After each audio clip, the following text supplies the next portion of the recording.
हाल महत्वपूर्ण समाचार सामे આવી રહ્યા છે। મળતી માહિતી મુજબ લલિત વસોયાએ ગોપાલ ઇટાલિયા પર કર્યો બદનક્ષીનો દાવો। ગોપાલ ઇટાલિયાને ફટકારી છે 10 કરોડ રૂપિયાની બદનક્ષીની નોટિસ। વિસાવદર પેટા ચૂંટણીમાં લલિત વસોયાની બદનામી કર્યાનો આરોપ મૂકવામાં આવ્યો છે। પુરાવા ન હોવા છતાં સિંગ ઓપરેશનના નામે બદનામી કર્યાનો દાવો કર્યો છે। લલિત વસોયાએ નોટિસ ફટકારી છે અને 10 દિવસમાં જવાબ પણ માંગ્યો છે।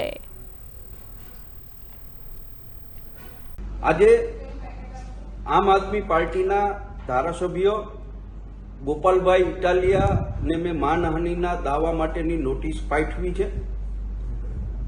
વિસાવદર ધારાસભાની પેટા ચૂંટણીની અંદર ગોપાલ ઇટાલિયાએ સ્ટ્રિંગ ઓપરેશનના નામે ખોટી રીતે મને જે બદનામ કરવા માટેનો પ્રયત્ન કર્યો હતો, એ પ્રયત્ન બાદ મેં મારી ગુજરાત પ્રદેશ કોંગ્રેસના સૌ આગેવાનો સાથે, મારા એડવોકેટ સાથે મેં વાત પણ કરી છે અને મારી માનહાનિ થઈ હોય એવું હું માની રહ્યો છું ને એટલા માટે ગોપાલ ઇટાલિયા સામે 10 કરોડના દાવા માટેની નોટિસ મેં આજે એમને આપી છે।